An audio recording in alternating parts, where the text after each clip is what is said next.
The 23rd of June, Mars, Tuesday morning, 2026. We are doing a brief reading from the Common Buddhist Text, Guidance and Insight from the Buddha. Chief editor of this compilation is Dr. Mahadhamma Kosajan. We are currently in chapter 9 on wisdom from the perspective of the Mahayana tradition. Previously, we've covered the Theravada tradition. Moving forward, we'll also cover the Vajrayana. Mind-only emptiness of subject-object duality. This passage argues that the world that we perceive is just the flow of experiences in one's own mind. There are different interpretations of this perspective. Some see it as denying any external world. Others see it as pointing out that our lived world of immediate experience is simply a flow of experience, influenced by language and a person's conditioned nature, whether or not there is anything beyond our experience. Either way, we should learn not to substantialize what we have experienced into things that we respond to with attachment or aversion. We should not split the flow of experience into substantial objects and substantial subjects or essential self. Immediate experience is empty of any real subject or object. These ideas are central to the Yogacara school in the Mahayana philosophy. Only perceiving the projections of their own minds, Mahamati, ordinary immature beings engage in conceptualization because they are attached to different kinds of external objects. Because they are attached to their habitual tendencies to conceptualize existence and non-existence, oneness, otherness, things being both or neither, permanent and impermanent as having an essential nature. Mahamati. It is like when animals who are scorched by the summer heat conceptualize the existence of water in a mirage and run towards it. They do not perceive the confusion of their own minds, that they do not discern that there is no water there. In the same way, Mahamati, ordinary immature beings whose mind have been steeped in the formulation of different kinds of concepts since beginningless time, whose mind have been burned by the fires of greed, fires of hatred, and fires of delusion, who crave the sphere of the different kinds of forms, who are firmly based on the ideas of arising and breaking down, and who do not properly understand internal, external, existence and non-existence, fall into holding on or grasping at oneness and otherness, non-being and being. Mahamati. It is like a man who is asleep and dreams of a country adorned with women, men, elephant, horses, chariots, foot soldiers, villages, towns, cities, cattle, buffalo, forests, gardens, and different kinds of mountains, rivers, and pools, and who enters the helm of the king of the country before waking up. Upon waking up, he idles his time away recollecting that country in his dream. Do you think, Mahamati, that a man like that who spent time recollecting various unreal dreams would be wise? Mahamati replied, Certainly not, Blessed One. The Blessed One said, In just the same way, Mahamati, ordinary immature beings who have been stung by wrong views and who are attracted to non-Buddhist teachers do not recognize that the reality projected by their own minds is like a dream and depend on ideas of oneness and otherness, non-beings and beings. Mahamati. It is like hearing an echo of a man, a river, or a wind. The echo neither exists nor does not exist because a sound is heard, and yet no sound is heard. In just the same way, Mahamati, the views of existence and non-existence, oneness and otherness, one of and of things being both neither should be understood as conceptualizations created by the habitual tendencies of one's own mind. One who always sees the world being like an illusion, a phantom, a magical device, a cloud, dream, or a flash of lightning, is cut free from the triple continuality and is liberated. There is no limited knowledge here. It is like a mirage in the air. When one sees phenomenon in this way, one does not make any claims. The various different things which appear to exist like mirages in the air, they are seen in various different forms, but are like the sun of an infertile woman's dream. This can be cited in the Lankavatara Sutra, Chapter 2, translated from Sanskrit. The three levels of reality. This passage discusses three levels of reality. 1. The world of everyday experience, which has the nature of being imagined or constructed by the mind, elaborating on the immediate flow of experience to project a world of constructed appearances. 2. The other dependent level, which is immediate flow of experiences, arising in dependence on each other according to the dependent arising, which generates the first level. And third, the level of full perfection, which is the level of a true insight into which one knows the nature and activities of the other dependent level, knows it lacks any real subject or object, and also attains perfection, or knows that perfection was always a reality. In summary, all phenomenon can be characterized in three ways. The first is the characteristics of imaginative construction. The second is the characteristics of others' dependency. The third is the characteristic of full perfection.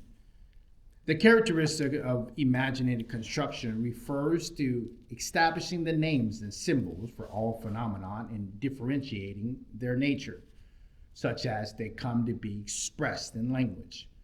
The characteristics of other dependency refers to the dependent arising of all phenomena. If this exists, then that exists. And if this arises, then that arises. This refers to the 12-fold conditions, starting with volitional activities and conditioned by ignorance. Ending with this is the origination of this whole bundle of suffering, the last of the 12 conditions. The characteristics of full perfection refers to the fact that all phenomena are the same and are the way that they are. Bodhisattvas, a person on the path to the perfection of their paramis, understand the way things are because of their great vigor, intelligent focus, and genuine reflection. By gradually cultivating this understanding, they attain unsurpassed perfect awakening, truly realizing perfection. Son of a good family. The characteristics of imaginative construction should be understood to be like the darkness of the eye of someone whose eyesight is impaired. The characteristics of other dependencies should be understood to be like the forming of images formed by the faulty visions of the eye of someone whose eyesight is impaired, such as when a hair, a circle, a fly, or a small particle appear as different images. The characteristics of the ultimate perfection should be understood to be like the undistorted objects seen by the eye of someone who has eliminated the darkness in his eyes. Son of a good family. It is like when a clear crystal comes into contact with anything blue. It looks like a precious jewel, such as a sapphire or a dark blue jewel. People who mistake it for a precious jewel are deceived. When it comes into contact with something red, it looks like a ruby. When it comes in contact with something green, it looks like an emerald. When it comes in contact with something golden, it looks like gold. People who mistake this for their precious substance because of the color are deceived. Guna, kara. You should see the habitual tendency towards conventional expressions as an appearance which has been imaginatively constructed on the basis of the characteristics of other dependent nature. On the basis of the characteristics of other dependent nature, just as a clear crystal takes the color of whatever it comes into contact with. You should understand what is imaginatively constructed on the basis of the characteristics of other dependent nature as being just like the mistaken perceptions of a sapphire, a ruby, an emerald, or gold. You should understand that the characteristics of other dependent nature is just like the clear crystal. The clear crystal appears as sapphire, ruby, emerald, or gold. In a stable and sustained way, although these precious substances really never exist, they do not have a self-existent nature. In the same way, you should understand that the characteristics of imaginative construction does not have a self-existing nature and does not really exist in a stable and sustained way. Its appearance is imaginatively constructed on the basis of the characteristics of other dependencies. Again, gunakara. The characteristics of imaginative constructions can be understood to be conditioned by the interplay between images and words. The characteristics of other dependencies can be understood to be conditioned by adherence to imaginatively constructed appearance on the basis of other dependency.